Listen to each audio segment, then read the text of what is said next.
आइए हम वचन में चलते हैं। और आज की सुबह जो वचन में आपके लिए लेकर आया हूं मेरे प्रियो, जो हमको मिलता है नीति वचन की पुस्तक, उसका 4 अध्याय और उसकी 20वीं आयत। यहां पर वचन कुछ यूं कहता है, हे मेरे पुत्र, मेरे वचन ध्यान धर के सुन और अपना कान मेरी बातों पर लगा।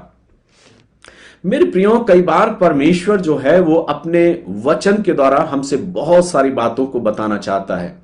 हम जो मसीही हैं, हम जो क्रिश्चियन हैं, कई बार हम जो कहते हैं कि हम ईसाई हैं, हम अपने जीवन में परमेश्वर के वचन को जब पढ़ते हैं तो कई बार हमारा जो जीवन होता है, हमारा जो रूटीन होता है, वो सिर्फ इस बात को लेकर होता है कि हम कितना अधिक बाइबल को पढ़ लें, कितनी बार हमने बाइबल को पढ़ लिया है, कितनी आयतों को, कितने पदों को हमने कंठस्थ याद कर लिया है। और ज्यादातर हमारी जो दौड़ होती है, ज्यादातर हमारी जो भाग होती है, वो यही होती है कि हम वचन को ज्यादा से ज्यादा पढ़ने पाए।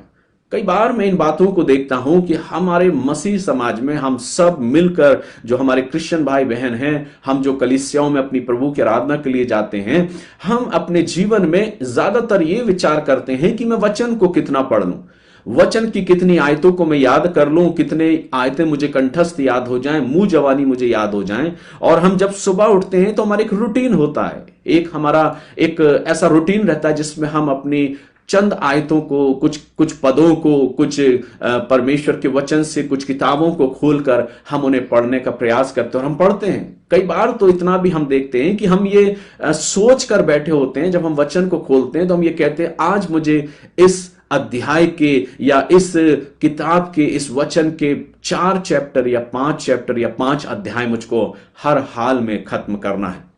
मेरे प्रियो, अगर हमारी सोच ऐसी होगी कि मुझे आज बैठ के 5 अध्याय खत्म करने या 10 अध्याय खत्म करना है या आज पूरी किताब मुझको पढ़ना है, तो मैं ये सोचता हूं कि परमेश्वर का वचन आपसे कभी भी बात नहीं करेगा।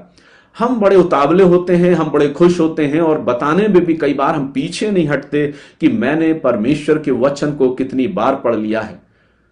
जरूरी यह नहीं है कि आपने वचन को कितनी बार पढ़ा है, पर जरूरी यह है कि आपने उस वचन को समझा कितना है। कई बार जब मैं अपने लोगों से बात करता हूं, कलीसियाओं में बात करता हूं, मसीह भाई बहनों से बात करता हूं, तो कई बार वे इस बात को कहने में चूकते नहीं और पीछे नहीं हटते बताने में कि हमने अपनी इतनी बाइबलों को खत्म कर लिया है, इतनी किताबें हमने पढ़ ली हैं, इतनी आयतों को हमने याद कर लिया है।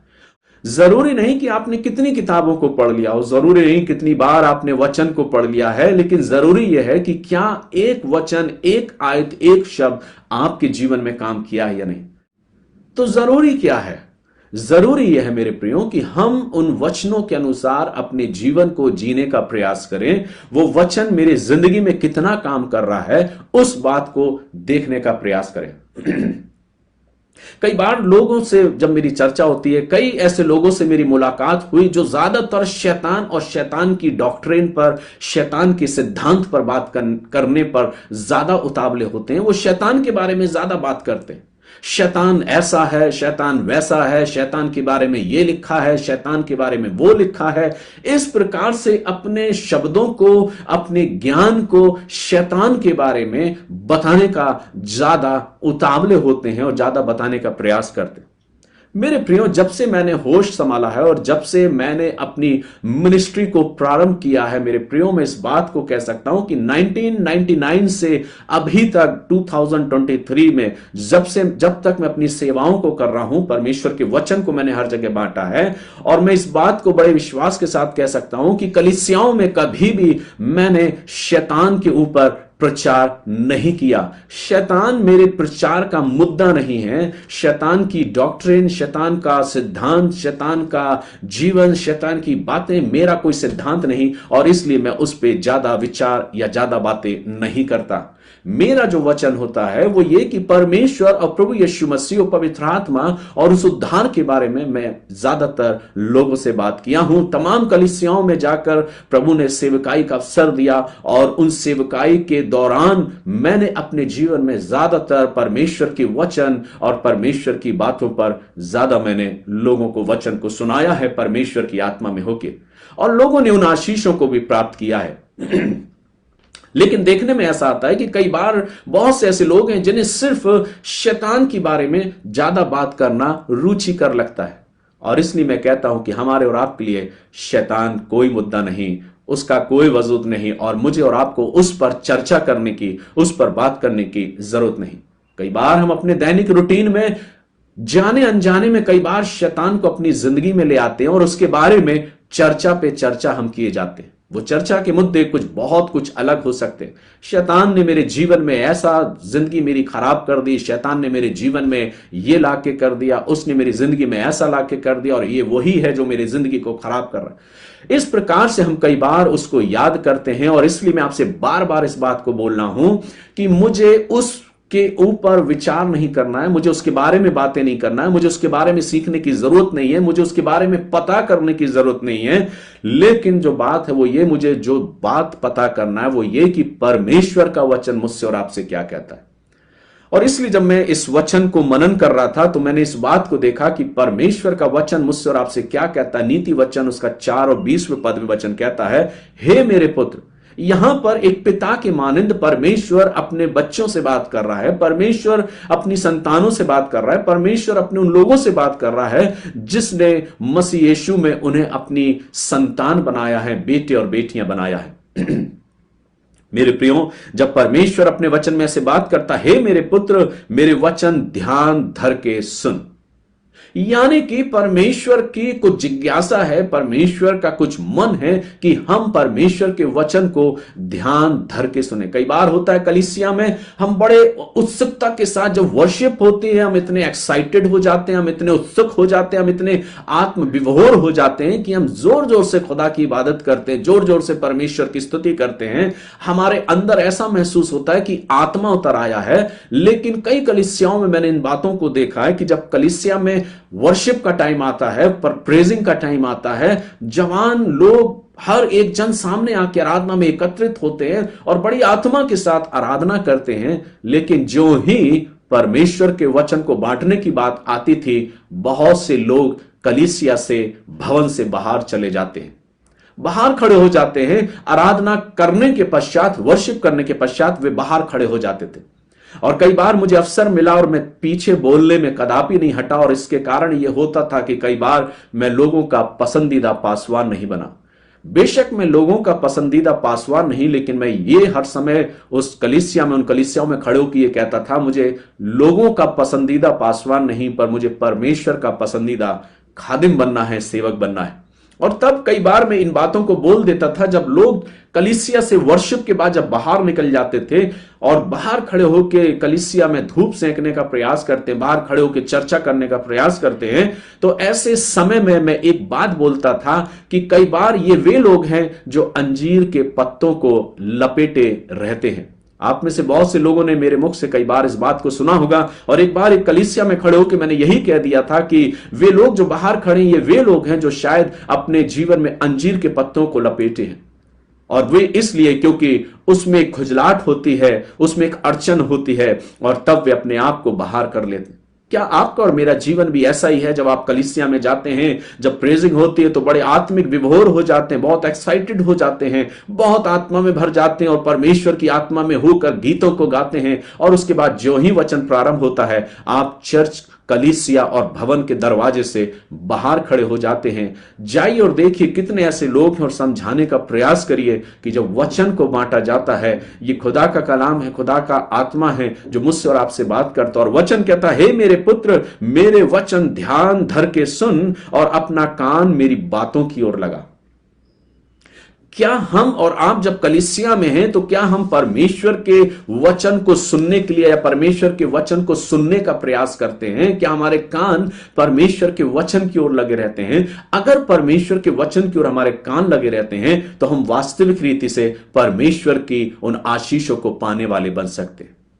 कई बार तो मैंने ऐसी बातों को लोगों के जीवन में देखा है, जो लोग अपने आप को कलीसियाओं को ही बदलते रहते हैं। वे ये कहते हैं कि फला कलीसिया में, उस कलीसिया में वचन अच्छा शेयर नहीं किया जाता, उस कलीसिया में वचन आराधना अच्छी नहीं होती, वहां तो प्रेजिंग अच्छी नहीं होती।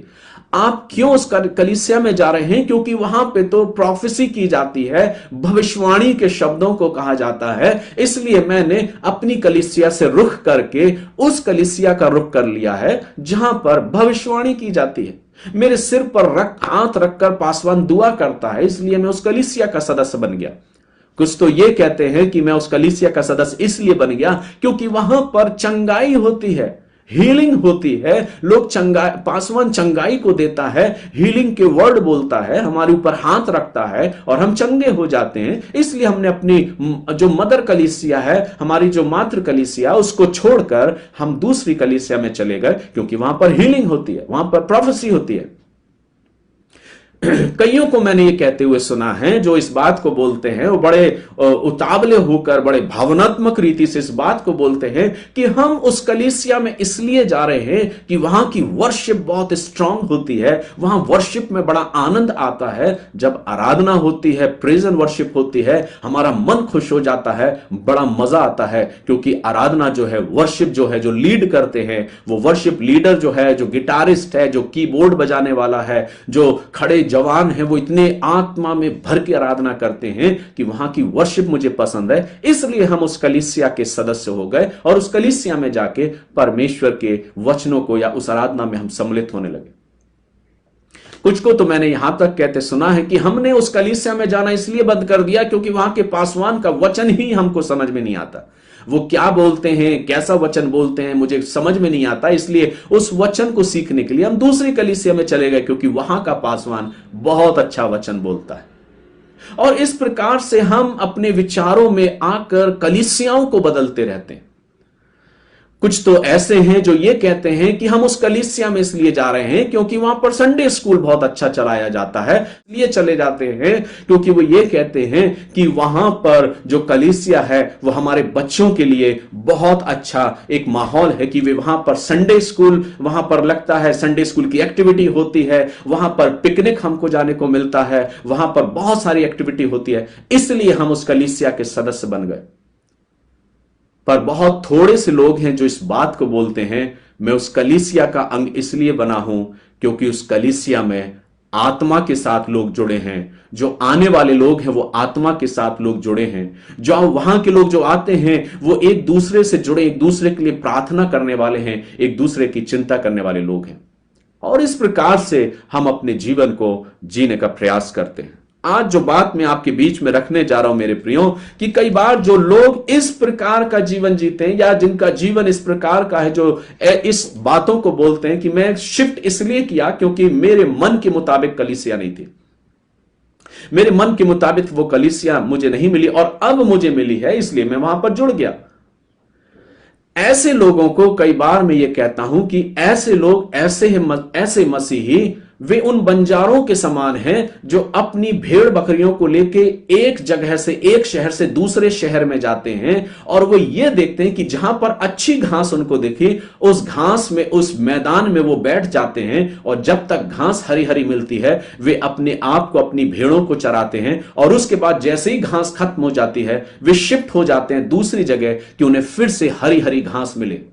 और वे ऐसे अच्छे, उपजाऊ और हरी घास वाले इलाकों को ढूंढने का प्रयास करते हैं। मैं आपसे कहना चाहता हूं कि ऐसे बंजारे मसीही मत बनिएगा। ऐसे मसीह बनिएगा जो वास्तविक अपनी कलीसिया के लिए, अपने चर्च के लिए एक उदाहरण बने और एक विश्वास योग अपनी कलीसिया के सदस्य बने। ये नहीं कि मुझे यहां ये नहीं मिला, मुझे वहां वो नहीं मिला, लेकिन मैं ये कहना चाहता हूं आपने अपनी कलीसिया के लिए क्या किया, ये सबसे ज्यादा इंपॉर्टेंट है। क्या आपने दुआएं करी है, क्या आपने प्रार्थना करी है, क्या आपने वचन को सुना? ये जो सारी बातें मैंने आपसे करी है मेरे प्रियो, आज माहौल कुछ ऐसा ही है। आज माहौल कुछ ऐसा ही है कि हम अपने आप को, अपने जीवन में जो हम चाहते हैं वो हम पाना चाहते हैं। लेकिन वचन क्या कहता है? मेरे पुत्र, मेरे वचन ध्यान धर के सुन और अपना कान मेरी बातों की ओर लगा। परमेश्वर का वचन मुझे सिखाने का प्रयास कर रहा है, परमेश्वर का वचन मुझे बताने का प्रयास कर रहा है कि सिर्फ चंगाइयों के पीछे मत भागो, सिर्फ भविष्यवाणियों के पीछे मत भागो। बहुत से हैं जो सिर्फ भविष्यवाणियों के पीछे, चंगाइयों के पीछे भागना चाहते हैं। बहुत से हैं जो सिर्फ तेल और पानी के पीछे भाग रहे हैं। बहुत से हैं जो सिर्फ जो क्लॉथ है, जो ब्लेसिंग क्लॉथ है, उसके पीछे भाग रहे हैं। और लोग सिर्फ एक लंबी दौड़ में दौड़े चले जा रहे हैं। जहां कोई ज्यादा सदस्य जा रहे हैं वहां हम भी चले जाएंगे, ताकि तेल और पानी पर आशीष मिल जाए और वो हम अपने घर में, अपने परिवार में रख लें। लेकिन वचन क्या कहता है? प्रभु यीशु मसीह ने कदापि इन बातों को नहीं बोला, लेकिन वचन क्या कहता है? हे मेरे पुत्र, मेरे वचन ध्यान धर के सुन और अपना कान मेरी बातों की ओर लगा। आज आवश्यक है कि मुझे अपने अपने कान को, अपने ध्यान को परमेश्वर के वचन की ओर लगाना है। अपनी निगाहों को परमेश्वर के वचन की ओर लगाना है। कई बार मैं इन बातों को देखता, अगर किसी ने कहा कि वहां पर फला सेवक आ रहा है, वो एक प्रॉफिट है, एक भविष्यवक्ता है, तो तमाम कलीसियाओं की भीड़ उस ओर उमड़ पड़ती है और उस भविष्यवक्ता की बातों को सुनने के लिए वे वचन सुनने नहीं जाते। बहुत कठोर बात मैं आज आपसे कर रहा हूं, बहुत कड़वी बात मैं आपसे कर रहा हूं, और आपने इस बात को रियलाइज किया होगा। अगर हमारे क्षेत्र में कुछ ऐसा मीटिंग प्रारंभ हो जाए जहां पर कह दिया जाए कि यहां पर एक भविष्यवक्ता आ रहा है, एक प्रॉफिट आ रहा है, तो ज्यादा से ज्यादा मसीही ये सुनने नहीं जाएंगे कि वो वचन क्या बांट रहा है, परमेश्वर के वचन को उसने क्या बांटा, पर वो उस भीड़ में खड़े होकर ये विचार करते रहेंगे, मेरे बारे में कब बोलेगा, मेरे बारे में कब बोलेगा, मेरे बारे में कब बताएगा, कब मेरे सिर पे हाथ रखेगा, कब मेरे पास आएगा और बोलेगा कि परमेश्वर तो सियों कह रहा है। और बीते समयों में, बीते माहों में ऐसे कितने लोगों से मेरा कांटेक्ट हुआ जिन्होंने इन बातों को बोला कि प्रॉफिट्स ने मेरे बारे में ये बातों को बोला, भविष्यवक्ता ने मेरे बारे में ऐसा बोला। जब हमने अपनी कलीसिया में उनको बुलाया तो उस भविष्यवक्ता ने मेरे सिर पर हाथ रखा और उसने ऐसा कहा कि परमेश्वर तुम्हें भविष्यवाणी के लिए उपयोग कर रहा है। हमने सिर्फ उस वचन को पकड़ लिया कि प्रॉफिट ने हमसे क्या कहा है, और एक बड़ी सी भीड़ प्रॉफिटों के पीछे भागने का प्रयास कर रही है, हीलर्स के पीछे भागने का प्रयास कर रही है, ऐसी ऐसी कलीसियाओं में जाने का प्रयास कर रही है जिन्हें वचन से कोई लेना देना नहीं, जिन्हें लेना देना है तो सिर्फ वो भविष्यवाणियों से और चंगाइयों से। और इसलिए वे लोग अपने तेल और पानी और कपड़ों को लेके ऐसे प्रॉफिट्स, भविष्यवक्ताओं और परमेश्वर के सेवकों के पीछे भाग रही है।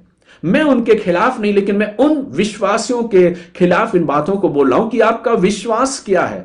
आप उन सेवकों से, उन भविष्यवक्ताओं से, उन पासवानों से जो आपके शहरों में आते हैं, जो आपके वचन से आपको तृप्त करते हैं, आप सिर्फ उनकी भविष्यवाणियों को नहीं, लेकिन उनके द्वारा कहे गए वचनों को सुनिए और आशीषित होइए।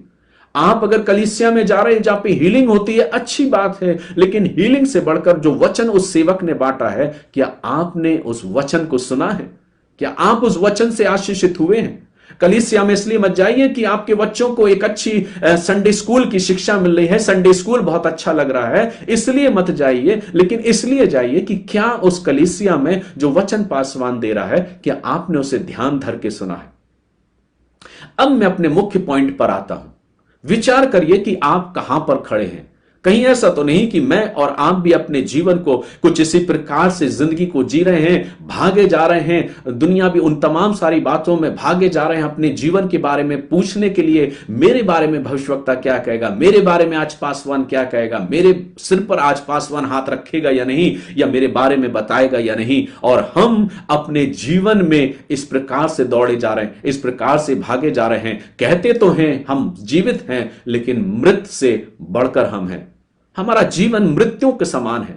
क्यों मैं कह रहा हूं मृत्यु है? क्योंकि आपके अंदर अगर वचन नहीं, परमेश्वर का वचन नहीं, तो आप मृत्यु के समान हैं। हम पढ़ते तो हैं बाइबल को, लेकिन बाइबल के अनुसार जिंदगी जैसा वचन कह रहा है उसके अनुसार हमने जीने का प्रयास ही नहीं किया है। बाइबल कहती है, हे मेरे पुत्र, मेरे वचन ध्यान धर के सुन। हमने वचन को पढ़ लिया पर ध्यान नहीं दिया। वचन कहता है ध्यान धर कर सुन। और इसलिए कई बार हम कहते हैं, ये बोलते हैं कि हम तो जीवित हैं, पर वास्तविक हम मृत के समान हैं। वचन को पढ़ लिया, वचन को याद कर लिया, वचन के बारे में अध्ययन कर लिया, बहुत सी नॉलेज, बहुत सी ज्ञान को हासिल कर लिया, यूट्यूब के जरिए, व्हाट्सएप के जरिए, विभिन्न विभिन्न पासवानों के जरिए हमने सब कुछ हासिल कर लिया। लेकिन जो मुख्य बात मैं आपसे कहने जा रहा हूं, क्या वो वचन मेरे हृदय में काम किया है या नहीं? क्या वो वचन आपके जीवन को बचा पाया है या नहीं? क्या वो वचन आपके जिंदगी को विश्वास में आगे कर पाया या नहीं? अगर वो नहीं कर पाया तो हम आज भी मरों के समान हैं, मृत्यु के समान हैं। क्यों? क्योंकि वचन तो जीवित है, और ये वचन जो है वो दोधारी तलवार है जो हमारे हृदय को वार पार छेदता है। और इसलिए मुझे और आपको यह जरूरी है कि हम परमेश्वर के वचन का मनन करें। अब मैं अपने आगे भाग में आता हूं। मैं क्यों कह रहा हूं कि वचन को ध्यान से सुनिए। कहीं ऐसा तो नहीं कि हमारी जिंदगी, जो मैंने बातें आपसे कही, इसी प्रकार से हम जी रहे हैं और गफलत में पड़े हैं, धोखे में हम हैं। मेरे प्रियो, जरूरी है कि हम और आप अपने जीवन में परमेश्वर के हाथों में सौंपें और परमेश्वर के वचन के अनुसार अपने जीवन को चलाएं और अपने ध्यान को परमेश्वर के वचनों की ओर लगाएं, उस पर मनन करें, चिंतन करें, ध्यान करें और दिन भर उस पर मनन और चिंतन करते रहें। मेरे प्रियो, परमेश्वर का वचन हमें सिखाता है, मात्र वचन कहने से ही दुष्ट आत्माएं भाग जाती हैं। परमेश्वर का वचन क्या कहता है? जब दुष्ट आत्मा ग्रसित व्यक्ति के पास, गरासेनियों के व्यक्ति के पास जब प्रभु यीशु मसीह गया और उसने जब यीशु मसीह को देखा, तो उसके अंदर से दुष्ट आत्मा जो उसके अंदर थी, जो सेना थी, वो उससे कहने लगी, हे गुरु, हे प्रभु, हमें नष्ट मत कर, हमें नाश मत कर। तू समय से पहले हमें नाश करने के लिए क्यों आ गया? और इसलिए यीशु मसीह ने उनसे कहा, उनको घुड़का और उनसे कहा कि तुम इसमें से निकल जाओ। उसने वहां क्या किया? उसने वचन को बोला, उसने शब्दों को बोला और उन शब्दों के द्वारा दुष्ट आत्माएं उसमें से बाहर निकल गई। यह कब संभव होगा? जब आप वचन को पढ़ने वाले हो जाएंगे, वचन को अपनी जिंदगी में लागू करने वाले हो जाएंगे। आपको इतना प्रेजिंग करने की जरूरत नहीं मेरे प्रियो। प्रेजिंग जो है वो सिर्फ, आप सोच रहे होंगे कि मैं ऐसी बात क्यों कर रहा हूं आपसे कि प्रेजिंग नहीं करना है। दुष्ट आत्मा जब ग्रसित बंदा हमारे पास आए, जब कलीसिया में कोई दुष्ट आत्मा से ग्रसित व्यक्ति हमारे पास आए, तो हमें प्रेजिंग नहीं करना, हमें स्तुति नहीं करना, हमें सीधे वचन को बोलना है, शब्दों को बोलना है और उसको डांट के निकालना है।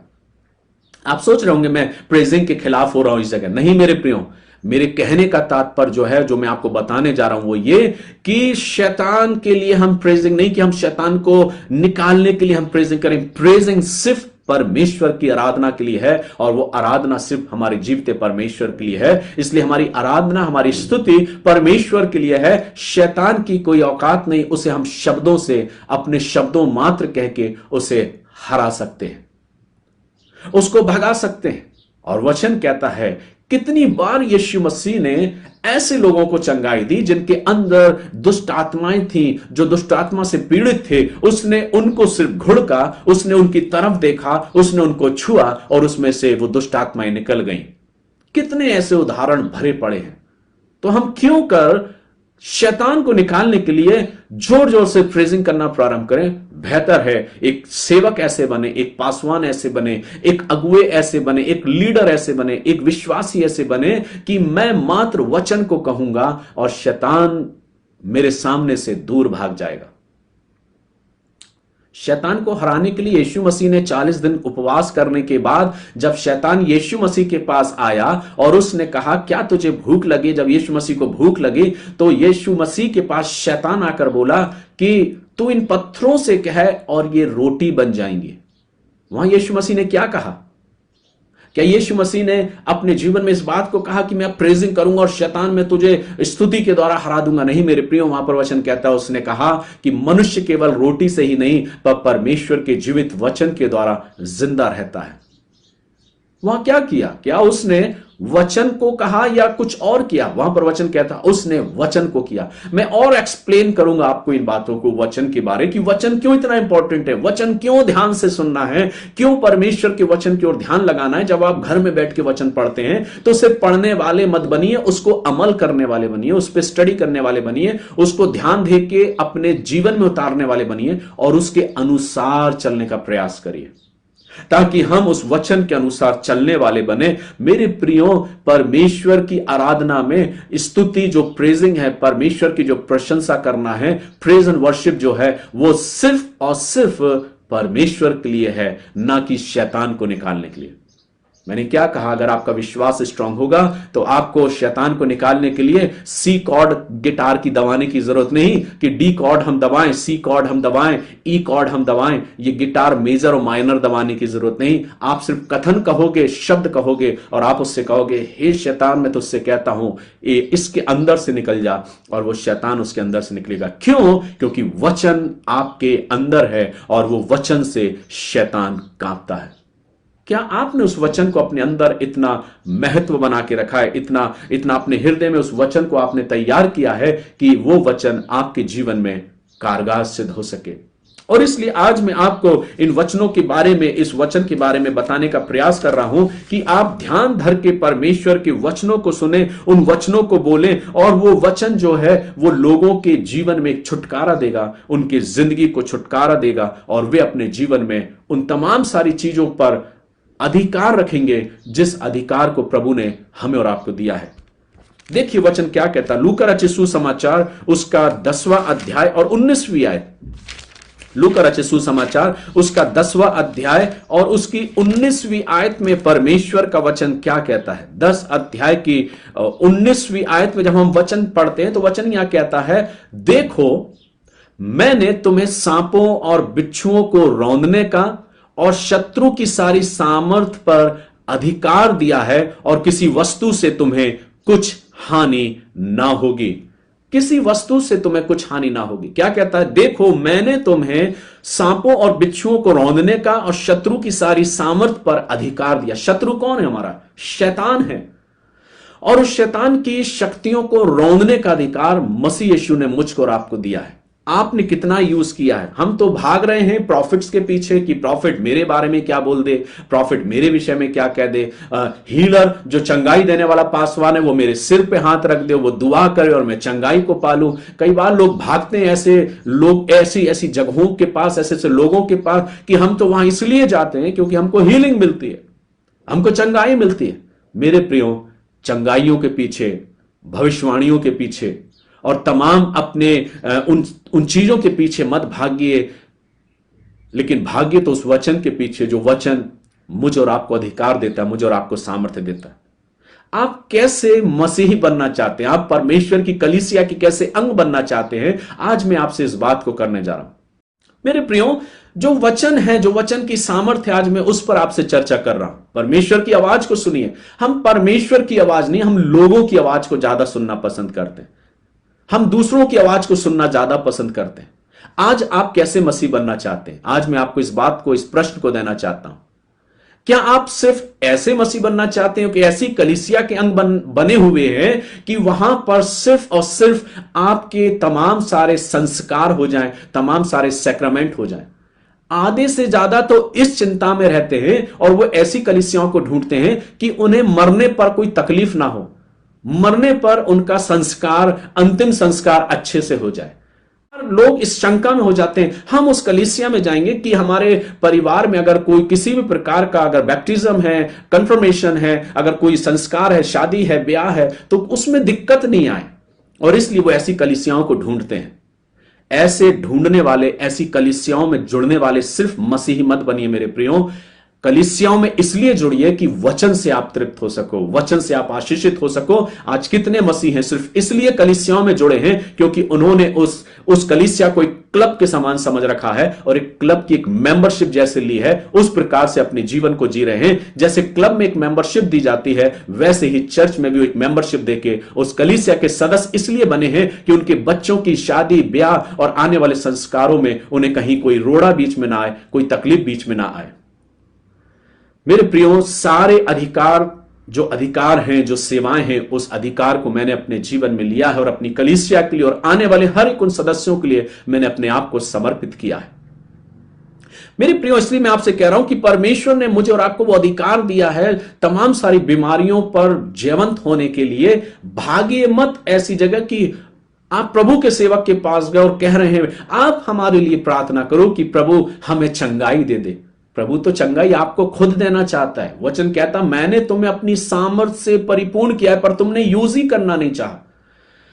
एक कहानी एक समय मैंने बताई थी, गोल्डन बाउल, एक सोने के कटोरे की कहानी। एक परिवार था, उसके घर में, जो बहुत गरीब परिवार हो गया था। एक समय में एक अच्छा रिच फैमिली था, लेकिन धीरे धीरे परिस्थितियां बदली, वो परिवार गरीब हो गया, उनका परिवार उजड़ गया और उस परिवार में सिर्फ एक छोटी सी बच्ची और उसकी नानी ही रह गए थे। उनके पास खाने के लिए कुछ नहीं था, पैसा खत्म हो गया था, और तब ऐसे समय में उन्होंने कहा कि कबाड़ में कुछ बर्तन पड़ा हो, कुछ चीज पड़ी हो तो उसे उठाकर लाओ। और वो लड़की जाती है, उस गोडाउन में एक कटोरा उसको मिलता है जो बहुत ही गंदा हो गया था। उसने उस कटोरे को उठाया और उस नानी से कहा कि ये कटोरा है जो हमारे पास पड़ा है, क्या करना? उसने कहा, जाके इसे किसी कबाड़ी वाले को बेचाओ।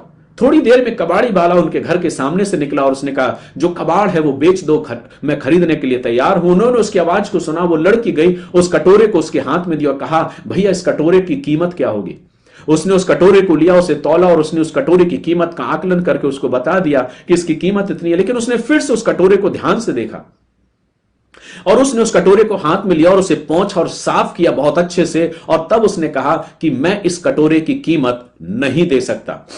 वो लड़की और उसकी नानी चकित हो गई कि क्यों। उसने कहा, यह कटोरा तो सोने का बना हुआ है, इस कटोरे को सुनार के पास बेचकर आओ और उससे एक बेहतर कीमत तुम्हें मिल पाएगी। और तब वो परिवार सुनार के दुकान पर गया और उस कटोरे को बेचा और बेचकर एक बड़ी कीमत ली और उससे अपने जीवन का निर्वाह किया और एक अच्छी जिंदगी वो जीने लगे। हमारी और आपकी स्थिति भी कुछ ऐसा ही है। प्रभु ने हमें सोने का कटोरा बनाया हुआ है। प्रभु ने हमारे अंदर जो पात्र है, ये शरीर है, इसके अंदर अपने आत्मा से हमको भरा है। प्रभु ने अपने वचनों को हमारे अंदर उंडेल दिया है। प्रभु कह रहा, देखो मैंने तुम्हें सांपों और बिच्छुओं पर अधिकार दिया है, उन्हें रौंदने का, और शत्रु यानी शैतान की सारी सामर्थ पर। सामर्थ, हम कहते हैं ना, शैतान बड़ा सामर्थी है, हम खुद उसको ऊंचाइयों पर ले जाते हैं।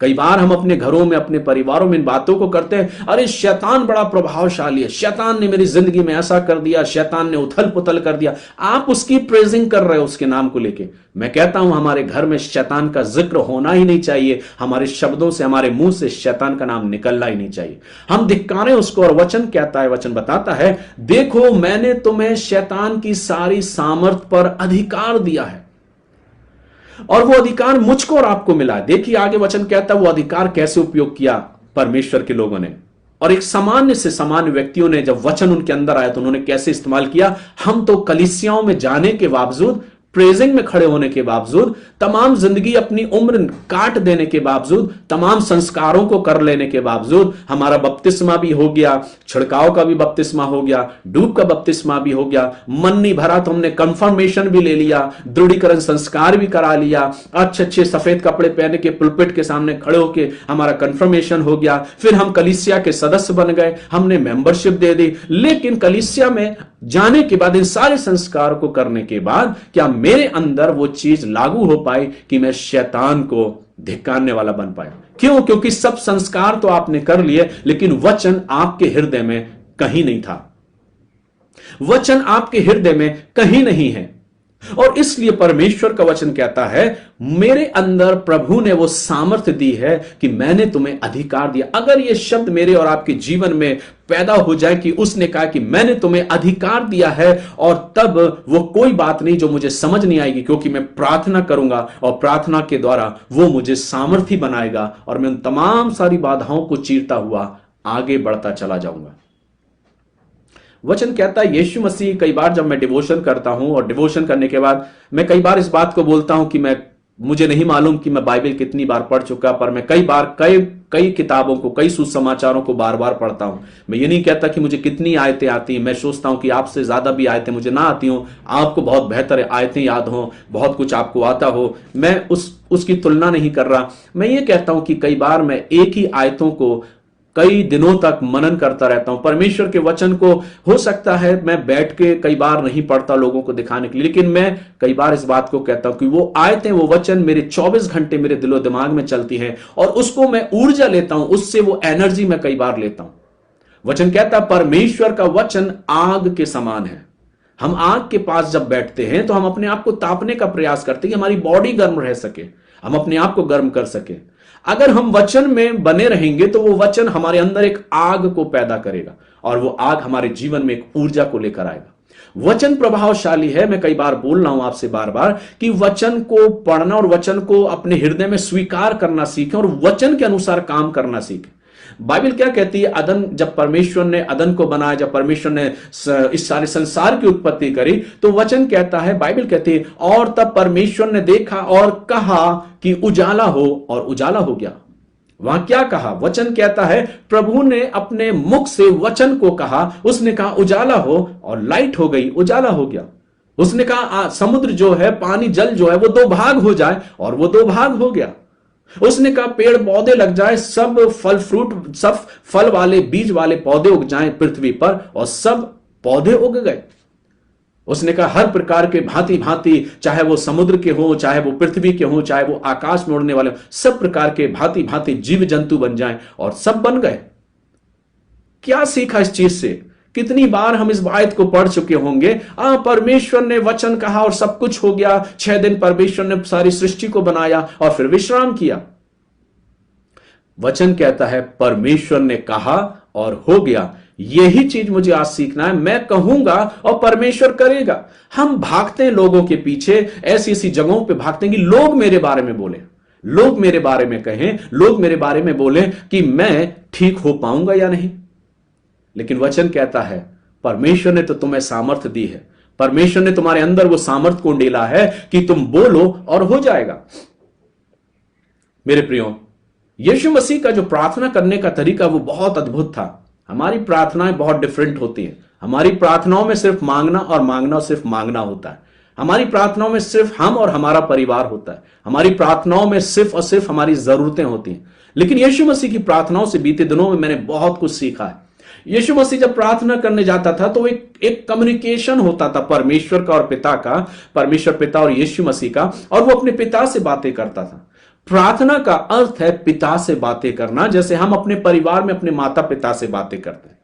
प्रार्थना का तात्पर्य यह नहीं कि हम अपनी नीड्स, अपनी आवश्यकताएं, अपनी जरूरतों को अपने पिता के पास लेकर जाएं। प्रभु मुझे चंगाई दे दे, प्रभु मुझे अच्छी एजुकेशन दे दे, प्रभु मुझे एक अच्छी जॉब दे दे, मेरा एक अच्छा इंक्रीमेंट लग जाए, मैं एक अच्छी जगह पे सेवा करने लगूं। यह मीनिंग नहीं है मेरे प्रियो। परमेश्वर ने तो वो सब आपको दे दिया है। अभी क्या वचन पढ़ा? परमेश्वर का वचन कहता है देखो मैंने तुम्हें सामर्थ्य दिया है, मैंने तुम्हें अधिकार दिया है। उस अधिकार का यूटिलाइज आप क्या कर रहे हो? उस अधिकार को आप ना जाने निरर्थक बातों में यूटिलाइज कर रहे हो, उपयोग कर रहे हो उन बातों को, उस अधिकार को। अगर आपने उस अधिकार को अपने जीवन में लिया होता तो आज आप बढ़ते और आपका जीवन आगे बढ़ता जाता।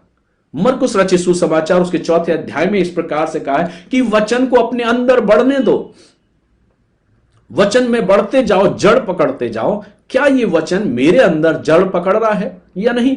या हम आज भी ऐसे मसीह हैं जो एक उल्टा घड़ा है और एक उल्टे घड़े के समान हम मसीह हैं जिसके ऊपर पानी उंडेला तो जा रहा है पर वो पानी पूरा फैलता जा रहा है।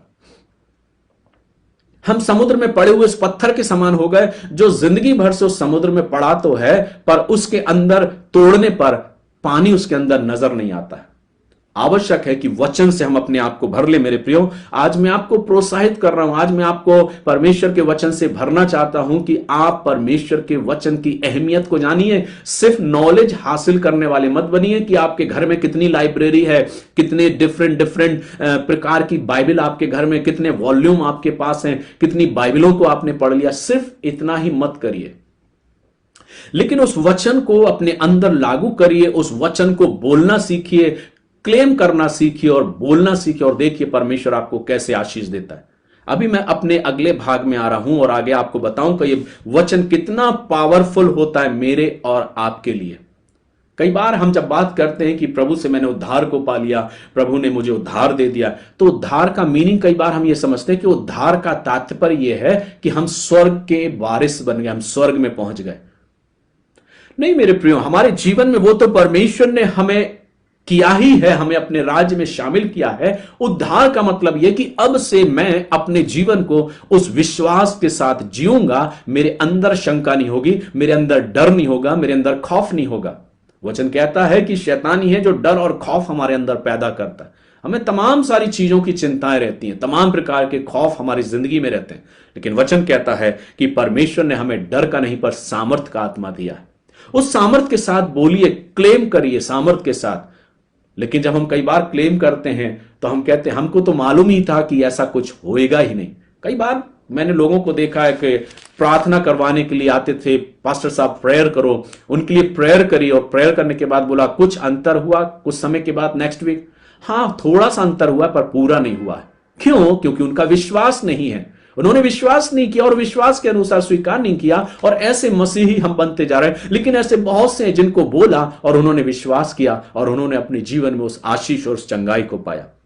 भजन संहिता 19वां अध्याय और उसकी 16वीं आयत को अगर हम पढ़ें तो वहां पर भी परमेश्वर कुछ इसी प्रकार से हमसे बातें करता है और परमेश्वर का वचन हमसे कुछ बातों को करना चाहता है। और जब हम इन वचनों को अपने जीवन में स्वीकार करते हैं तो हम सामर्थ से परिपूर्ण होते जाते हैं। भजन संहिता और उस पद को जब हम पढ़ते हैं तो परमेश्वर का वचन हमें अपने अनुग्रह के द्वारा और आशीष में आगे बढ़ाता जाता है। वचन कहता है 14वें पद में, मेरे मुंह के वचन और मेरे हृदय का ध्यान तेरे सम्मुख ग्रहण योग हो, हे यहोवा परमेश्वर मेरी चट्टान और मेरे उद्धार करने वाले।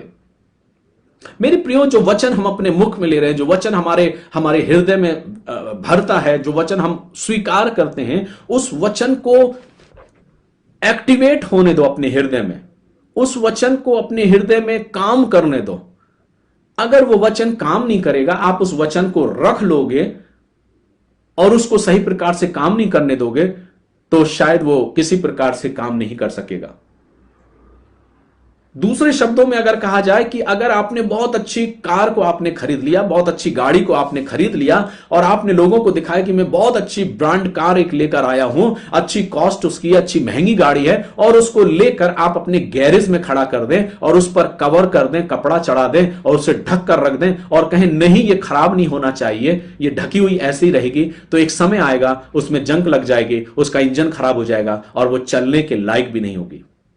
वचन भी कुछ इसी प्रकार से, आप उसको एक्टिवेट करो। क्या आप एक्टिवेट करना नहीं जानते? वचन को अपने हृदय में लाके एक्टिवेट करो, दैनिक जीवन में उस वचन को बोलो, क्लेम करो, छोटी छोटी प्रॉब्लम्स में क्लेम करना सीखो। परमेश्वर, मैं तेरे वचन के द्वारा इस बात को बोलता हूं, तेरा वचन मुझे ऐसा कहता है। वचन क्या कहता है? जब यीशु मसीह के पास शैतान आया, उसने कहा तू इस पत्थर से क्या और ये रोटी बन जाएगी। यीशु मसीह ने कहा, वचन में लिखा है कि मनुष्य केवल रोटी से नहीं पर परमेश्वर के जीवित वचन से जीवित रहता है। फिर शैतान उसके पास आता और बोलता है कि तू मुझे झुककर प्रणाम करो, देख ये सारा राज वैभव मैं तुझको दे दूंगा। और तब यीशु मसीह ने कहा, हे शैतान दूर हो जा मेरे पास से, क्योंकि लिखा है तू अपने परमेश्वर की उपासना करना, सिर्फ उसी को दंडवत करना। परमेश्वर का वचन कहता है कि वहां पर फिर शैतान उसके पास और एक कंगूरे पे खड़ा किया और कहा कि तू अपने आप को यहां से गिरा दे, क्योंकि वहां पर यीशु मसीह ने 2 बार उससे वचन से बातें की थी। और अब शैतान इतना शातिर था कि उसने फिर वचन से उसको चोट पहुंचाई और उसने कहा, वचन में यूं लिखा है कि अगर तू अपने आप को गिराएगा तो वो अपने दूतों को तेरे निमित्त आज्ञा देगा कि तुझे अपने पंखों में उठा ले, हाथों हाथ ले ले, ताकि तुझे पत्थर से ठेस ना लगे। तब यीशु मसीह ने फिर वचन से उस पर वार किया और उसने उसको धिक्कारा और कहा, क्योंकि यूं लिखा है कि तू अपने परमेश्वर की परीक्षा ना करना। मेरे प्रियो, ये कब संभव है? आप शैतान से कब लड़ोगे? कब आप शैतान का सामना कर पाओगे? जब तक आप वचन को पढ़ना, वचन को स्वीकार करना और वचन को ग्रहण करना और वचन को एक्टिवेट करना नहीं सीखोगे, आप कुछ नहीं कर सकते। आप फिर एक मात्र नामधारी ईसाई बन के रह जाओगे। आप ऐसे मसीह रह जाओगे जो अपने बच्चों को सिर्फ एक अच्छी संडे स्कूल शिक्षिका के साथ या संडे स्कूल में सिर्फ पढ़ाने के लिए भेज रहे हो, या आप एक ऐसे सदस्य, कलीसिया के ऐसे मेंबर बन के रह जाओगे जहां पर आपका विवाह, आपके बच्चों का विवाह, आपके बच्चों का कंफर्मेशन, आपका बैप्टिज्म, ये सब होकर रहेगा। या आप सिर्फ ऐसी कलीसियाओं में सिर्फ जाते रहोगे जहां पर सिर्फ आप अपनी मेंबरशिप और आप अपने नाम के लिए कि मुझे अपनी उस कलीसिया में इसलिए जाना है कि मैं वहां का एक मेंबर हूं, एक सदस्य हूं। आपको अपने आप को एक्टिवेट करने की जरूरत है। बेशक आप कहीं भी क्यों ना जाओ, आपके बच्चे कहीं भी क्यों ना जाएं, आप मेरी बातों को समझिए। जो मैं कहने का प्रयास कर रहा हूं वो ये, आप कहीं भी क्यों ना जाएं, पर अपने दिमाग में इस बात को लागू करिए कि वचन मेरे अंदर प्रभावशाली बनेगा। मैं वचन को अपने अंदर और एक्टिवेट करूंगा, अपने वचन को अपने अंदर रखूंगा और उस वचन के अनुसार अपने जीवन को जीऊंगा। सिर्फ पढ़ने वाले ही नहीं, उस वचन को अपने अंदर एक्टिवेट करने का प्रयास करिए, एक्टिवेट करने की कोशिश करिए। दूसरी चीजों सिर्फ बाइबल को अध्ययन ही मत करते रहिए, ज्ञान को ही मत बढ़ाते रहिए, पर यह रखिए, यह कहिए कि मैं जानता हूं। अगर कोई प्रॉब्लम्स आपकी लाइफ में आए, स्ट्रांगली खड़े होइए और यह कहिए कि मैं जानता हूं कि इस प्रॉब्लम को मैं फेस कर सकता हूं, इस प्रॉब्लम को मैं धिक्कारता हूं मसीह यीशु के नाम में, जो अधिकार उसने मुझे दिया है, और वो अधिकार से वो प्रॉब्लम आपके जीवन से दूर हो जाएगी। वचन को मात्र पढ़ने वाले ही नहीं मेरे प्रियो, लेकिन उस वचन के अनुसार जीवन जीने वाले आप बने। उस वचन के अनुसार आप अपनी जिंदगी को जिए और उस वचन के अनुसार अपने जीवन को आगे जीते चले जाएं। ऐसे बंजारे मसीही मत बन जाइए जहां घास दिखी, अच्छा वातावरण दिखा, वहां पर ठहर गए, जब खत्म हो गया फिर वहां से आगे शिफ्ट हो गए। और इस प्रकार से अपने तमाम उम्र को यूं ही निकालते गए। लेकिन जरूरत यह है मेरे प्रियो कि वचन को पढ़ने वाले, वचन को स्मरण करने वाले, वायदों को याद करिए। खुदावंत का कलाम कहता है कि तकरीबन कई हजारों वायदे खुदा ने अपने वचन में किए हैं, परमेश्वर ने अपने वचन में किए हैं। 36,000 से ज्यादा ऐसे वायदे हैं जो प्रभु यीशु मसीह ने अपने वचन में किए हैं। और वो बार बार बोलता है कि देखो, मैंने अपना आत्मा, मैंने अपना सामर्थ्य तुम में उंडेला है, मैंने तुम्हें अधिकार दिया है, तुम जाओ और अधिकार के साथ बोलो, जाओ अधिकार के साथ काम करो। वचन कहता है जब शिष्य यीशु मसीह के साथ थे और उसके शागिर्द उसके संग थे, वचन कहता है कि वहां पर झील में आंधी और तूफान आया और वहां पर वचन कहता है वो डर गए, कांप गए और उन्होंने यीशु को जगह कहा, हे प्रभु, क्या तुझे हमारी चिंता नहीं? यीशु मसीह उठा और उसने आंधी और तूफान को शांत किया। उसने बोला, वहां प्रेजिंग नहीं करी। वहां पे वचन ये नहीं कहता कि वो पौल वहां पे पतरस से बोला, पतरस अपना गिटार उठा, पीटर गिटार उठा, या यूहन्ना तू अपने गिटार को उठा या अपनी खंजरी को उठा, या दूसरे से फिलिपुस से ये नहीं बोला कि तू अपनी ढपली उठा और बजाना चालू कर और अब हम प्रेजिंग करेंगे और प्रेजिंग करने के साथ साथ हम बोलेंगे और ये आंधी तूफान शांत हो जाएगा। लेकिन वहां पे क्या कहा? मात्र उसने वचन कहा, मात्र उसने बोला और कहा, आंधी तूफान थम जा। उसने डांटा और आंधी और तूफान थम गए। ऐसे विश्वासी बनिए कि आप आंधी और तूफान को डांटने वाले बन जाएं, रोकने वाले बन जाएं, अपने जीवन की हर एक प्रॉब्लम्स को दूर करने वाले बन जाएं। और इसलिए जरूरी है कि हम अपने जीवन में परमेश्वर के उन वायदों को अपने जीवन में पूरा होता हुआ देखें, पूरा करते हुए देखें और हम उनको अर्जित करें। उन वायदों को अपने जीवन में स्वीकार कर लें, हम ले लें उन वायदों को। उन वायदों को ऐसे नहीं कि आप कितना घंटों प्रेयर में बैठते हैं, उन वायदों को ऐसे नहीं कि आप कितनी फास्टिंग करते हैं। फास्टिंग और प्रेयर अपनी जगह ठीक है, लेकिन आपकी फास्टिंग और प्रेयर करने के साथ साथ क्या आपने उन वायदों को अपने हृदय में, अपने अंदर संभाल के रखा या नहीं, या आपने उससे जो कुछ मांगा वो आपको मिला या नहीं? लास्ट बात कह के मैं अपनी बात को समाप्त करूंगा। मैं क्यों इतनी बात आपसे कह रहा हूं कि परमेश्वर का वचन कह रहा है कि मैंने अपने वचन तेरे हृदय में रख छोड़े। प्रभु ने मुझे और आपको अपने वचनों को दिया मेरे प्रिय। वो प्रभु जिसने प्रारंभ में वचन से दुनिया को बना दिया, पेड़ पौधों को बना दिया, सब कुछ तैयार कर दिया, वो प्रभु जिसने मात्र वचन कहा, आंधी तूफान थम गए, वो प्रभु जिसने वचन कहा कि हे परमपिता परमेश्वर, मैं तेरा धन्यवाद करता हूं क्योंकि तू अपनी महिमा करवाना चाहता है। और वहां पर क्या हुआ? उसने उन रोटी और मछली को आशीष दी और वो भीड़ को खिला दी गई। हमारी प्रार्थनाओं में हमारी महिमा ज्यादा होती है, हम अपनी रिक्वायरमेंट को ज्यादा देखते हैं। वचन कहता जब वो उस कब्र के सामने खड़ा हुआ, जब लाजर मर गया था और उसके अंदर से दुर्गंध आ रही थी और तब वहां पे खड़ा हुआ, तो लोगों ने कहा, अरे उसे मरे हुए तो इतने दिन हो गए, अब तो दुर्गंध आती होगी। लेकिन यीशु मसीह ने कहा, मुझे उसके पास लेकर चलो। और जब वो कब्र के सामने खड़ा हुआ, उसने परमेश्वर की ओर निहारा और कहा कि परमेश्वर पिता, मैं तेरा धन्यवाद करता हूं कि तू सदैव मेरे साथ रहता है और तू मेरी सुनता है। क्या विश्वास है यीशु मसीह का अपने पिता के ऊपर! ऐसी प्रार्थनाएं, ऐसी दुआएं कि वो अपने पिता से सिर्फ मात्र 2 शब्द बोलता है और वो कहता है, हे पिता, मैं तेरा धन्यवाद करता हूं कि तू मेरी सदैव सुनता है या तू मेरे संग रहता है। और उसने कहा, लाजर बाहर निकला। वहां पे कोई ज्यादा बहुत सारे एक्टिविटी नहीं हुई वहां पर, या वो गया और उसने कहा पत्थर हटाओ और हाथ रखूंगा और उसके बाद हीलिंग हो जाएगी। ऐसा कुछ भी नहीं मेरे प्रियो। वचन कहता है उसने वचन को कहा और पत्थर हट गया और वचन कहता है लाजर उसमें से बाहर निकल आया। यह होती है परमेश्वर के वचन की सामर्थ, उस शब्दों की सामर्थ। क्या आपने उसको अपनी जिंदगी में उस वचन को स्वीकार करना सीखा है? क्या आपने उस वचन को अपने हृदय में भरना सीखा है और उस वचन के अनुसार जीना सीखा है? एक और आयत कह के, एक उदाहरण देके मैं समाप्त करूंगा। अब आता हूं एक सामान्य स्त्री के बारे में बात करने के लिए। मैं आपसे इसलिए कह रहा हूं कि वचन को पढ़ने वाले नहीं, उस वचन के अनुसार जीवन को जीने वाले बनिए। आपने कितनी बाइबल पढ़ी, कितनी दुआ करते हैं, कितने वचनों को आपने पढ़ लिया, कितनी मर्तबा आपने बाइबल को पढ़ लिया, यह महत्वपूर्ण नहीं है। आपने उस वचन को एक्टिवेट किया है या नहीं, यह इंपॉर्टेंट है। और एक स्त्री थी जिसने अपने जीवन में प्रभु के उन वचनों को एक्टिवेट किया था।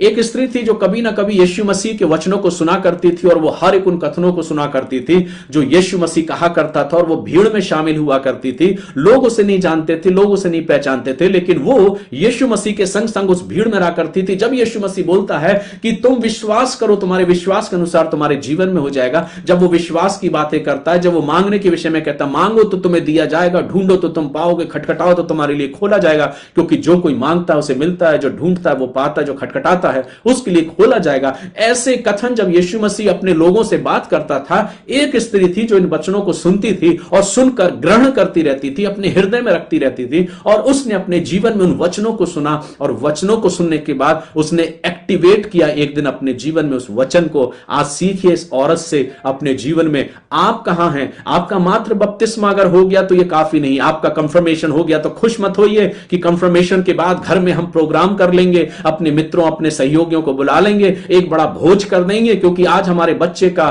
कंफर्मेशन हो गया है, अब से वो प्रभु भोज में शामिल होने लगेगा। नए ड्रेसों को, सफेद कपड़ों को पहनाकर हम अपने बच्चों को कंफर्मेशन करा के ले आते हैं। लेकिन खुश इस बात से होइए कि क्या वो वचन आपके बच्चों में एक्टिवेट हो रहा है या नहीं। क्या आपके छोटे छोटे बच्चे खड़े होकर ये कहे कि मैं क्लेम करता हूं यीशु मसीह के नाम में जो उसने अधिकार दिया है, ये बीमारी हमारे जीवन से दूर हो जाए। क्या आप ये नहीं चाहते कि आपके बच्चे ऐसे खड़े होकर क्लेम करने वाले बन जाएं, प्रार्थना करने वाले बन जाएं, और इस पूरे देश और दुनिया को बदलने वाले बन जाएं? लेकिन हम मसीह तो सिर्फ खुश इस बात से हैं क्योंकि हमने एक मेंबरशिप ले रखी है।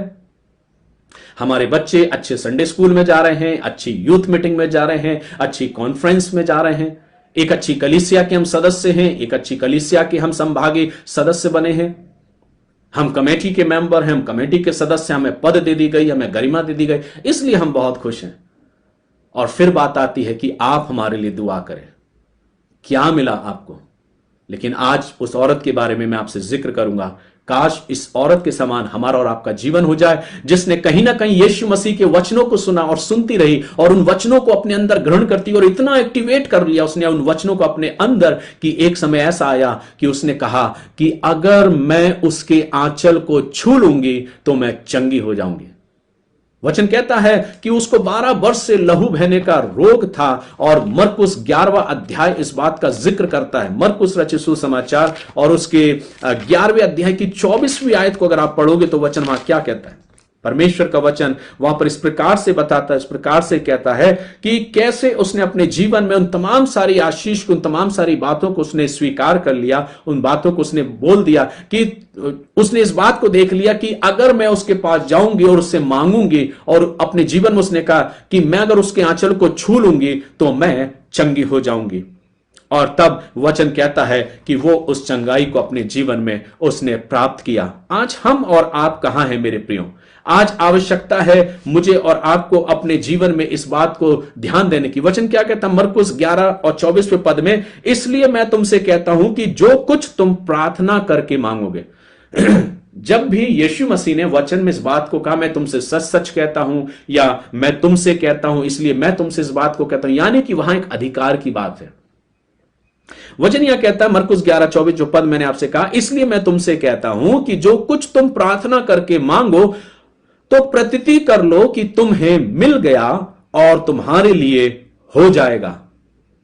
यह वचन को कहीं ना कहीं इस स्त्री ने स्मरण कर लिया, इस स्त्री ने इस वचन को ध्यान देकर स्वीकार कर लिया। नहीं मालूम कौन सी भीड़ में थी, किस समय वो थी, किस समय नहीं थी, लेकिन वचन इस बात को जरूर कहता है कि उस स्त्री ने अपने जीवन में उस वचन को एक्टिवेट करना, उपयोग करना सीख लिया। और तब वचन कहता है कि जब यीशु मसीह उस भीड़ में से होकर गुजर रहा था और एक बड़ी भीड़ उस पर टूट पड़ती थी, वचन कहता है बड़ी भीड़ उस पर टूट पड़ती थी, उस भीड़ में ये 12 वर्ष से लहू बहने वाली जो स्त्री थी, जो बहुत कमजोर हो गई होगी, बहुत वीक हो गई होगी, जिससे शायद चलते नहीं बनता होगा, उसका रुपया पैसा सब कुछ खत्म हो गया था, और उसको जो रोग था, जो प्रॉब्लम्स थी, उस प्रॉब्लम्स के कारण उसका शरीर क्षीण हो गया था, कमजोर हो गया था, चलने में शायद वो सक्षम नहीं थी। और इसलिए वचन कहता है कि वो झुककर, जमीन पर झुककर अपने मन में ये कहती हुई निकली कि अगर मैं उसके आंचल को छू लूंगी तो मैं चंगी हो जाऊंगी। वचन कहता है, वहां पर पढ़िए, वचन कहता है उसने अपने मन में कहा यानी कि उस वचन को एक्टिवेट किया, उस वर्ड को एक्टिवेट किया, उस परमेश्वर की उन बातों को एक्टिवेट किया कि प्रभु ने तो ही कहा कि अगर तुम प्रार्थना करके मांगोगे तो तुम्हें मिल जाएगा, और प्रतीति कर लोगे तुम्हें मिल गया। उसने उस वचन को एक्टिवेट किया, वो मसीह के पास गई और वो अपने घुटनों के बल जाती है और भीड़ उस पर से निकल रही है, भीड़ उसके आजू बाजू से है, लेकिन वो जाती है और मन में ये कहती हुई, अगर मैं उसके आंचल को छू लूंगी, अगर मैं उसके आंचल को छू लूंगी। और वो एक्टिवेट हुआ विश्वास उसके अंदर। वचन कहता है कि यीशु मसीह के पास गई, उसने उसके उस छोर को, उस आंचल को उसने छुआ, और वचन कहता और उसके अंदर से वो सामर्थ निकली, और उस सामर्थ को पाके वो स्त्री उसी घड़ी चंगी हो गई। लेकिन जो सबसे इंपॉर्टेंट बात है मेरे प्रियो, कई बार आप बोलते हो ना, प्रभु तो हमारी दुआओं को सुनता ही नहीं। कितनी बार मैंने लोगों से ये कहते सुना है, दुआएं हम करते हैं, प्रभु तो हमारी दुआओं को सुनता ही नहीं। काश प्रभु एक बार मेरी दुआ को सुन ले, काश प्रभु मेरी एक बार मेरी प्रार्थनाओं को सुन ले। हम कितने समय से दुआ कर रहे हैं पर प्रभु हमारी दुआ को नहीं सुन रहा। खामी शायद आपके अंदर है, खामी शायद आपके अंदर है। बाइबल यहां एक चीज को, जब कल रात्रि में डिवोशन कर रहा था और लगभग 12 साढ़े 12 मुझको रात का बज गया था, और मैंने इस बात को बाद में सीखा इस आयत से, इस स्त्री के जीवन से। जो बात मेरे मन में आई वो ये कि कई बार मैं और आप भी इस बात को बोलते होंगे, हम में से कितने लोग कहते होंगे, खुदा हमारी दुआओं को नहीं सुन रहा है, खुदा हमारी प्रार्थनाओं को नहीं सुन रहा है। हम कितने समय से दुआ कर रहे हैं, प्रभु तो सुनता ही नहीं हमारी दुआओं को। हमें सीखना इस औरत के द्वारा, इसके जीवन से। पहली चीज, उसने मन में वचन कहा, उसने एक्टिवेट किया अपने वचन को, और एक्टिवेट उसके जीवन में हुआ। वो गई और बोलती गई कि मैं छूंगी तो चंगी हो जाऊंगी, और वो गई, उसने आंचल को छुआ और बेशक वो चंगी हो गई, क्योंकि वचन कहता। और तब यीशु ने रुककर कहा, किसी ने मुझको छुआ है, किसी ने मुझको छुआ है। और तब लोगों ने उससे कहा, प्रभु कितने लोग हैं जो तुझ पर टूट पड़ते हैं, तू ऐसा क्यों कहता है किसी ने मुझको छुआ है? तब वो कहता नहीं, किसी ने मुझको छुआ है। आपने गौर फरमाया इस आयत के बीच में क्या चीज सीखने को मिलती है? क्या आपने कभी ध्यान दिया है इस आयत के बीच में, किसी ने मुझको छुआ है? जो बात मैंने कल रात्रि सीखी वो ये, कई बार हम कहते हैं प्रभु हमारी नहीं सुनता। यहां पर भी यीशु मसीह इस स्त्री की नहीं सुन रहा था। ये बात मैंने कल सीखी वो ये कि यीशु मसीह जा रहा है अपने काम में, अपनी सेवकाई में, वो उस स्त्री की ओर ध्यान नहीं दे रहा, लेकिन इस स्त्री ने उसका ध्यान अपनी ओर आकर्षित करवा दिया। और वचन कहता है जो ही उसने छुआ, उसके आंचल को छूने के द्वारा जो सामर्थ उसमें से निकली, वो सामर्थ ने उसको चंगाई दे दी। और तब यीशु मसीह पीछे मुड़ के कहता है, किसी ने मुझको छुआ है। ये बात ही तो वो है कि यीशु मसीह का ध्यान उस स्त्री की ओर नहीं था, उसकी दुआओं की तरफ नहीं था, उसकी प्रार्थनाओं की तरफ नहीं था, लेकिन जो ही उसने उसको छुआ, वो पावर उसके अंदर से निकली। वो पावर कैसे निकली? क्योंकि वो एक्टिवेट हुई। वो एक्टिवेट होने के द्वारा वो पावर उसके अंदर से निकल के उस स्त्री के अंदर गई और उसने उसको चंगाई दे दी। और यीशु मसीह ठहर के कहता है, किसी ने मुझको छुआ। यानी कि यीशु मसीह का ध्यान उस स्त्री की ओर नहीं था, उसकी दुआओं की ओर नहीं था, उसके उस विश्वास की ओर नहीं था, लेकिन उसके विश्वास ने उसको इतना एक्टिवेट कर दिया था कि उसने वो पावर को उसके अंदर से खींच लिया और यीशु मसीह का भी ध्यान अपनी ओर आकर्षित करवा लिया। ऐसे मसीही बनिए मेरे प्रियो कि आप यीशु मसीह का ध्यान अपनी ओर आकर्षित करने वाले बन जाइए, कि आपका अपना ध्यान यीशु मसीह आपकी ओर आकर्षित कर दे, अपनी निगाहों को आपकी ओर करे और कहे, किसी ने मुझे पुकारा है, किसी ने मुझे छुआ है। वचन कहता है, एक अंधा भिखारी सड़क किनारे बैठा था, बड़ी भीड़ जा रही थी, बहुत से लोग अपनी बीमारों को उसके सामने डाल देते थे कि वो उन्हें छुए चंगाई दे। लेकिन एक भिखारी ने उसे पुकार कर कहा, जो अंधा था, उसने कहा, हे दाऊद की संतान, मुझ पर रहम कर। और तब यीशु मसीह ने कहा, कौन है जो मुझे पुकारता है? वो उसके पास जाता और कहता, कह मैं तेरे लिए क्या कर सकता हूं, तू क्या चाहता है? उसने कहा, मैं देखने लगूं। उसने कहा, तू देखने लग, तेरे विश्वास ने तुझे चंगा किया है। मेरे प्रियो, वहां पर उसने उसको चंगाई दी। इस स्त्री के विश्वास का हम तारीफ करते हैं, बड़ाई करते हैं कि उसने अपने अंदर उस विश्वास को एक्टिवेट किया। यह स्त्री कितनी कमजोर हो गई होगी, कभी आपने विचार किया? 12 वर्ष से जिसको लहू बहने का रोग है, वो कितनी टूट गई होगी, कितनी कमजोर हो गई होगी। लेकिन उसके विश्वास ने उसको उसके बिस्तर से खड़ा किया, और बिस्तर से खड़ा करने के बाद उसने उसको उस भीड़ में भेजा। और उस भीड़ में भेजने के बाद उसने उसको इतनी हिम्मत दी कि वो घुटनों के बल चलकर यीशु मसीह के पैरों तक पहुंचे, उस आंचल तक पहुंचे, और अपने मन में वो कहती रही कि मैं चंगी हो जाऊंगी, मैं चंगी हो जाऊंगी। और उसने यीशु के आंचल को छुआ और उसी घड़ी वो चंगी हो गई। यीशु मसीह ने पलटकर कहा, किसी ने तो मुझे छुआ है, क्योंकि यीशु का ध्यान उसकी ओर नहीं था, लेकिन उसके विश्वास ने उसका ध्यान उसकी ओर कर दिया। और तब उसने कहा, हे स्त्री, जा, तेरे विश्वास ने तुझे चंगा कर दिया है। काश ऐसा विश्वास हर एक मसीह भाई बहनों के जीवन में हो। ऐसा विश्वास नहीं मेरे प्रियो कि हम भागें लोगों के पीछे, उन लोगों के पीछे कि वे हमारे लिए कुछ कह दें, प्रॉफिट्स हमारे लिए कुछ कह दें। कलीसिया में इसलिए नहीं जाए कि पासवान आपके लिए दुआ कर दें हाथ रख के, या आप हीलर के पास इसलिए नहीं जाए कि हम इसलिए जा रहे क्योंकि वो चंगाई हमको मिल जाए। आप अपनी चंगाई का माध्यम खुद बन सकते हैं। आपको किसी पासवान की या किसी व्यक्ति की जरूरत नहीं मेरे प्रियो। आप स्वयं अपने आप में स्ट्रांग बनिए। बेशक परमेश्वर ने अपने सेवकों को खड़ा किया है अपने लोगों को दुआओं करने के लिए, प्रार्थना करने के लिए, लेकिन उसने आपको भी खड़ा किया है, उद्धार दिया है, सिर्फ स्वर्ग के राज में प्रवेश करने के लिए नहीं। उद्धार का मतलब है एक जयवंत जीवन जीने के लिए। उद्धार का तात्पर्य नहीं कि हम उद्धार हो गया तो हम स्वर्ग के राज में प्रवेश करने के वारिस बन गए हैं, अधिकार रख लिया। उद्धार का मतलब होता है एक जयवंत जीवन जीने के लिए कि आप हर एक बीमारियों पर, हर एक कमजोरियों पर जयवंत जियो और अपने अधिकार को अपने वश में कर लो और अधिकार के साथ खड़े हो, अधिकार के साथ काम करो। इस स्त्री से सीखिए, इसने अधिकार के साथ अपने काम को किया और उस चंगाई को पाया। वचन कहता है जब यीशु मसीह अपने शागिर्दों के साथ रहा, उसने उन्हें सिखाया, उसने उन्हें बताया, लेकिन ये एक्टिवेट इतना हो गया जब यीशु मसीह चले गए और उसने कहा मैं फिर से वापस आऊंगा, और उन्होंने इन शिष्यों को सामर्थ्य दिया और उन पर फूंक और कहा, लो पवित्र आत्मा लो। हम कई बार पवित्र आत्मा को मांगने की डिमांड करते रहते। एक बार मैं इस विषय पर भी आपसे विचार करूंगा, शेयर करूंगा।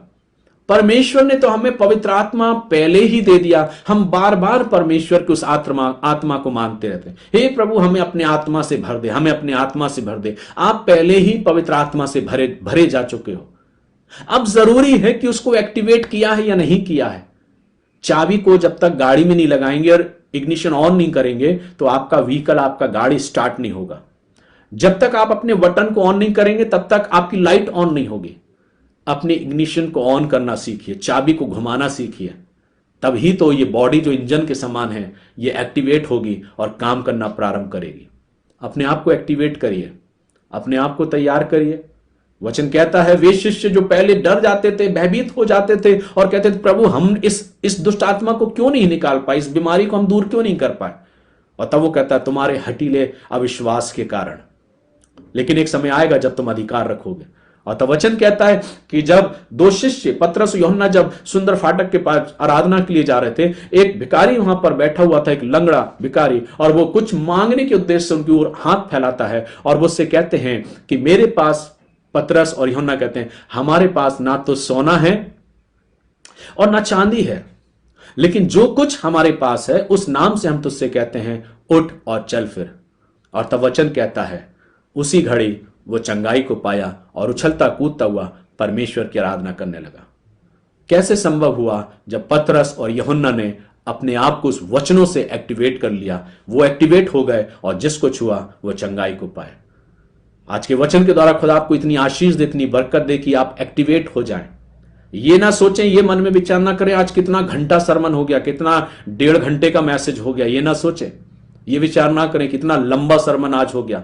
लेकिन उससे कुछ सीखिए, उससे कुछ जानिए कि आपके विश्वास को मैं बढ़ाना चाहता हूं।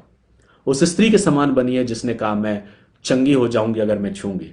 प्रभु ने आपको सामर्थ का आत्मा दिया मेरे प्रियो। प्रभु ने आपको वचन से भरा है। उन वचनों को क्लेम करना सीखिए, खुद प्रार्थना करना सीखिए, खुद खड़े होना सीखिए, खुद लोगों के लिए प्रार्थना करना सीखिए, अपने लिए भी करिए, अपने परिवार के लिए करिए। सामर्थ से भरिए और सामर्थ के कामों को होते हुए देखिए। कोशिश करिए आपकी औलादें, आपके बच्चे ऐसी ही आत्मा से भर के दुआ करें। खुश मत होइए कि किस कलीसिया के आप सदस्य हैं, क्या क्या फैसिलिटी आपको मिल रही है, क्या क्या आनंद आपको मिल रहा है, लेकिन खुश होइए इस बात से कि आपके बच्चे और आप वचन से तृप्त हो जाएं, परमेश्वर के वचन से परिपूर्ण हो जाएं और उस सामर्थ्य में होकर परमेश्वर के कामों को करने वाले आप बन जाएं। प्रभु आप सबों को आशीष दें। परमेश्वर का वचन आप सबों से बातचीत करें। परमेश्वर का अनुग्रह आपके साथ हो। परमेश्वर आप सबों को आशीष दे। आप दुआएं करते रहें। जो प्रयास मैं करने जा रहा हूं कि आने वाली आराधनाओं को मैं स्टूडियो के माध्यम से कि एक स्टूडियो को मैं रेंट पर करके अपने हर सर्विस का मैं पे करूंगा और वहां पे स्टूडियो के द्वारा मैं एक अच्छी क्वालिटी के द्वारा एक वीडियो को तैयार करके लाइव सेशन को मैं करूंगा, ताकि आप परमेश्वर से वचन से और आशीषित हो सकें। तो इस कार्य के लिए भी आप मेरे लिए दुआ करें। प्रभु आप सबको आशीष दे।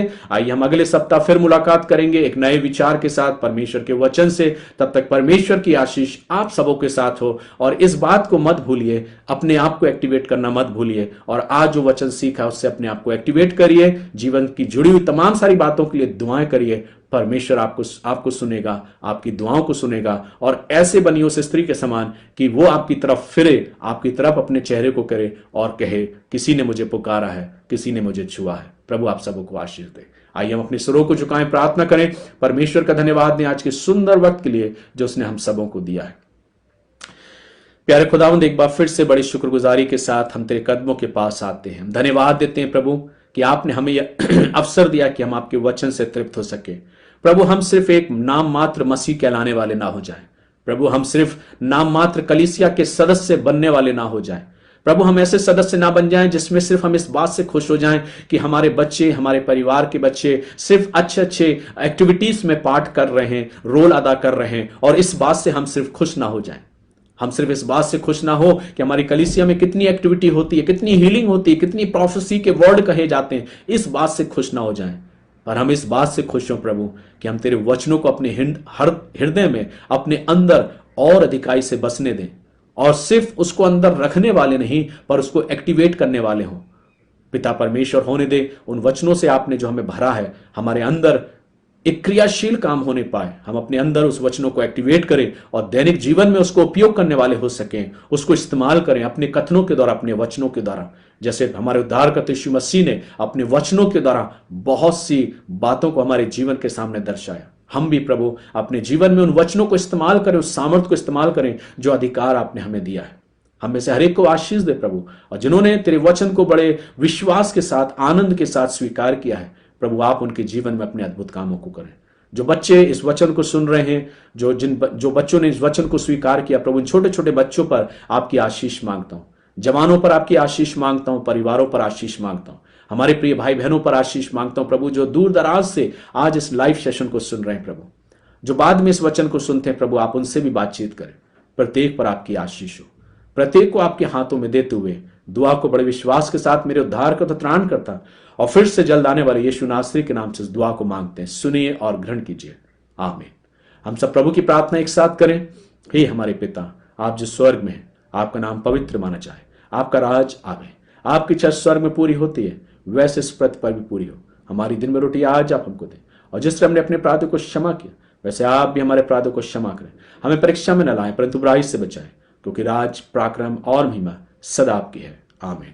हमारे प्रभु यीशु मसीह का अनुग्रह, परमेश्वर पिता का प्रेम, पवित्र आत्मा की संगति, सहभागिता और उसकी आशीष हमें से हर एक विश्वासियों के साथ, आपके परिवार, आपके घराने, आपके बड़े बुजुर्गों के साथ, उन बच्चों के साथ, जवानों के साथ, हमारे प्रिय भाई बहनों के साथ, अब से लेकर हमारा उद्धार करता, त्राण करता प्रभु यीशु मसीह के दोबारा आगमन तक होती रहे, परमेश्वर पिता, पुत्र, पवित्र आत्मा के द्वारा, आमीन।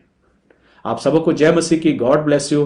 परमेश्वर पिता आप सबों को आशीष दे, और मैं विश्वास करता हूं कि आज का वचन आप लोगों से अवश्य बात किया होगा और आपने अवश्य प्रभु की आशीष को पाया होगा। अगर आपने इस वचन के द्वारा आशीष को पाया है तो इस वचन को अपने मित्रों के साथ जरूर शेयर करें, अपने फेसबुक पर, व्हाट्सएप पर, ताकि वे भी इस वचन को सुनकर आशीषित हो सकें और परमेश्वर के नाम की महिमा करें। God bless you. जय मसीह की।